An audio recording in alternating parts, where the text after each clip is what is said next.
Bien, y esta semana se realizó la publicación de la ley Internet como servicio público. Con esto, el Estado debe garantizar la conectividad como derecho básico. ¿En qué consiste la ley? Para profundizar sobre este tema, estamos con Claudio Araya, subsecretario de Telecomunicaciones. Subsecretario, ¿cómo está? Muy buenos días. Hola, Arely, muy buen día. Subsecretario, bueno, cuéntenos qué va a cambiar en la realidad de muchas personas que quizás viven en algunas zonas más alejadas y que justamente tienen problemas de accesibilidad ahora con la publicación de esta ley. Sí, primero, Natalie, yo creo que hay que decir que Chile está bastante bien posicionado en términos globales en materia de conectividad digital. Más del 94% de la población tiene acceso a alguna forma de conectividad. Sin embargo, sabemos que tenemos déficit todavía, no solamente este 5,7% que no está conectado, sino que de los que están conectados, yo que recorro harto el país, veo que hay muchas zonas de sombra, zonas en las cuales no llega bien la señal, zonas donde no hay una oferta de servicios de Internet estable, de este Internet fijo que llega a los hogares. Entonces tenemos todavía un trabajo que seguir haciendo en materia de llegar con infraestructura de telecomunicaciones a todos lados, pero esta ley va a ir a resolver algunas cuestiones que han estado quedando entre medio, ¿no? Que no se resuelven solo con desplegar infraestructura. Por ejemplo, a mucha gente le ha pasado que viendo que pasa una fibra óptica por afuera de su casa, cuando piden que les dé servicio, les dicen que no hay vacante, ¿eh? Y la ley establece la obligatoriedad de dar servicios dentro de la zona de servicio que declara el ISP, el proveedor de Internet.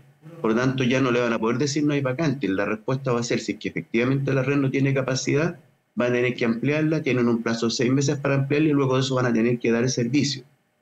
Eso es una mejora para que yo creo que hay mucha gente a la que le ha chocado esto, ¿no? De que tiene los recursos para pagarlo, quieren conectarse, saben que con eso los niños van a poder estudiar mejor y sin embargo les dicen que no porque se les acabó la capacidad en la red. Claro, acá ese plazo es gravitante, estos 6 meses máximos que van a tener las compañías para solucionar el problema si es que tienen cobertura, pero no les queda la capacidad para habilitar nuevas conexiones. Ahora, el Internet se ha transformado en algo esencial y quizás la enseñanza más clara la dejó la pandemia, donde quizás nos volvimos un poquito más conscientes de la importancia y las posibilidades que brindaban también tener Internet. Sí, sin duda. O sea, la pandemia marcó un quiebre. Había una tendencia a ir subiendo cada vez más actividades de nuestra vida normal a la red, pero la pandemia nos obligó a trabajar y a estudiar a distancia y eso era algo para lo que no todos estábamos preparados y de hecho las redes no estaban preparadas. Hubo colapsos, por ahí hubo algún proveedor que fue largamente mencionado en redes sociales como el peor de la historia, más o menos porque su red no estaba preparada para el aumento de tráfico que se produjo y tampoco teníamos los dispositivos adecuados, no teníamos toda la cobertura, la imagen dramática de niños en los techos tratando de tener señal. Sin duda eso nos mostró que nos volvemos dependientes y no tenemos resuelta esa dependencia, ¿no? Claro. Entonces aquí se trata de avanzar en los dos lados. Es primero que haya cobertura de servicio en todas partes, pero por otra parte también hay que pensar en qué nos pasa a las personas cuando vamos a acceder a un servicio. Y eso significa mejorar la forma en que se entregan los servicios a distancia, pero también significa que las personas aprendan, por ejemplo, cosas tan sencillas como pagar una cuenta en línea. O sea, la tremenda diferencia que hace tener que tomar una micro al centro a pagar una cuenta versus pagarla desde la casa con el teléfono o con un computador o el dispositivo que se tenga. Eso hay que explicárselo a las personas. Necesitamos con mucha fuerza instalar habilidades digitales en toda la población. Hoy día los que tienen esas habilidades digitales resuelven muchas cosas en forma remota y hay un sector grande de la población que no lo está haciendo. Pese a tener la conectividad digital, pese a tener un dispositivo adecuado, no lo está haciendo simplemente porque no le hemos contado que se puede hacer. Claro, acá esta ley ya lo establece al Internet, al acceso al Internet como un servicio básico. ¿Qué otras iniciativas van a ir de la mano con esto? Con esto que usted decía de que las empresas privadas tienen que garantizar, si es que tienen una cobertura, que si una persona lo necesita va a poder acceder al servicio. ¿Qué otras iniciativas puede llevar adelante? O sea, esta digitalización o educación digital podría ser también algo que empecemos a ver más en las comunidades y que tiene relación también con esta ley. Sí, sin duda que sí. Es algo que venimos trabajando hace más de un año en realidad, pero efectivamente la ley nos obliga a establecer lo que se llama un Plan Nacional Digital que tiene que abarcar todas las dimensiones de la brecha digital, como los servicios públicos, por ejemplo, mejoran la forma en la cual entregan los servicios a la ciudadanía, pero cómo también logramos que la ciudadanía se suba a esto. Y otro elemento que también yo creo que es muy destacable dentro de la ley es que vamos a poder diseñar un subsidio para las familias que no pueden pagar la cuenta. Hoy día nosotros tenemos subsidios en telecomunicaciones, pero son subsidios para que las empresas desplieguen infraestructura ahí donde no es comercialmente atractivo llegar. Entonces nosotros hemos llegado a muchas localidades aisladas gracias a ese subsidio. Sin embargo, hay familias que no tienen plata suficiente para gastarse 20.000, 25.000 pesos en un servicio de Internet.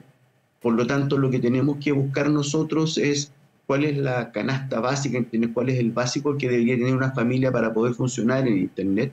Y esa canasta básica, ponerlo en subsidio para las familias más vulnerables, ¿ya?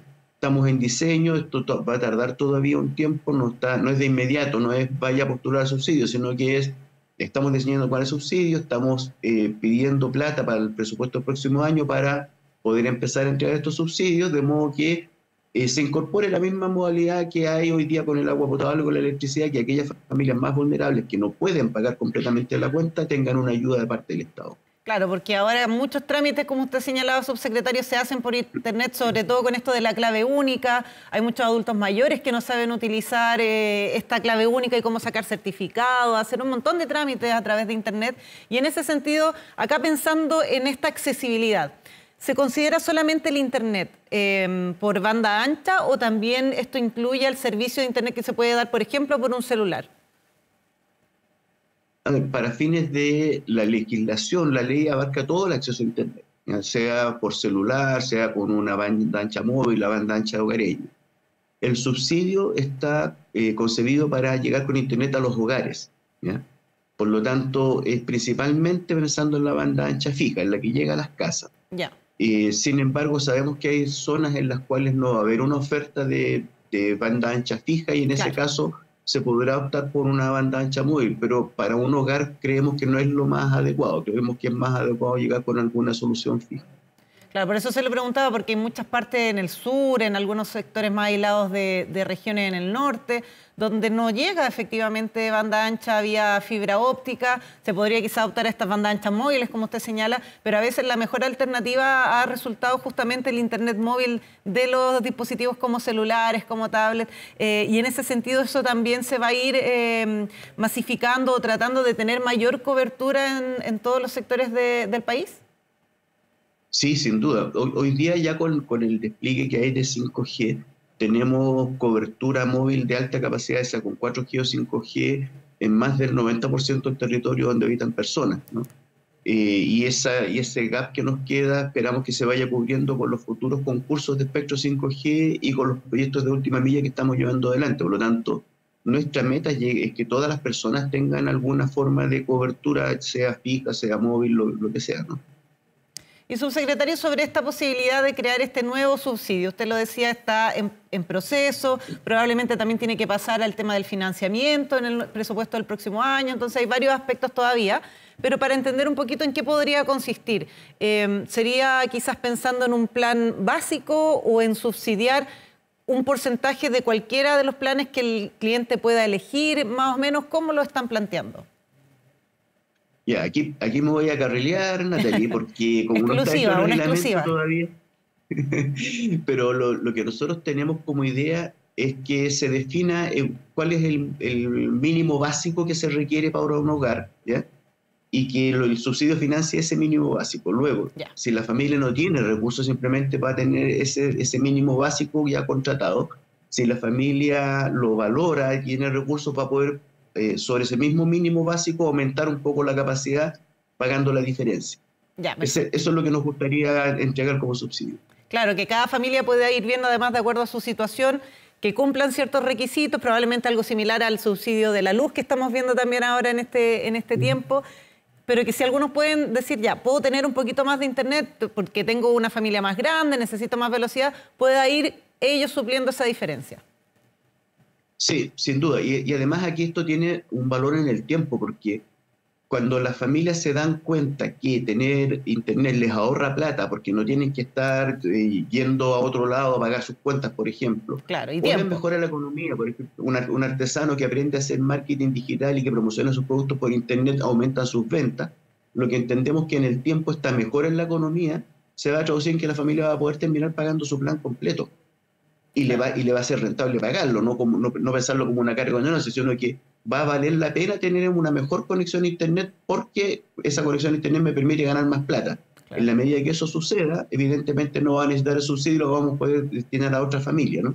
Eso es entendemos que esto tiene una temporalidad limitada en la medida que logremos que la gente pueda mejorar su economía a través de la conectividad digital. Claro, aprovechar los beneficios también de la tecnología.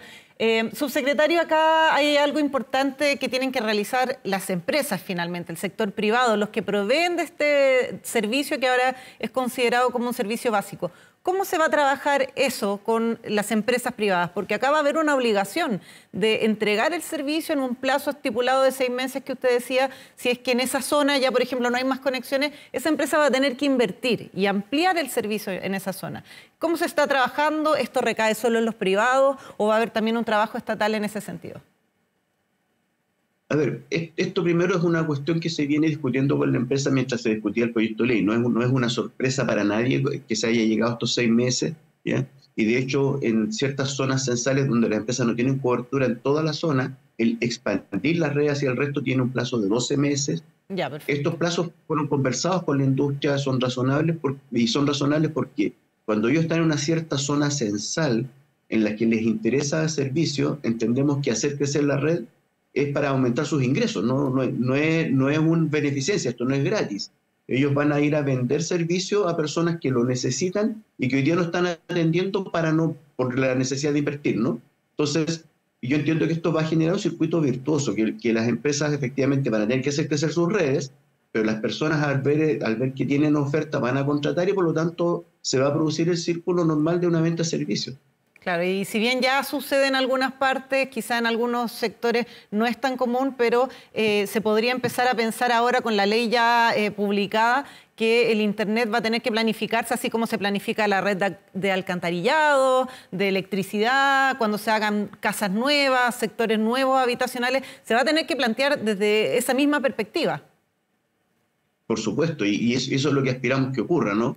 Acá hay una diferencia entre el agua potable y la electricidad con Internet, porque el agua potable y la electricidad tienen una única empresa incumbente que provee servicio para un hogar. Uno no tiene 2 accesos de agua y contrata el más barato.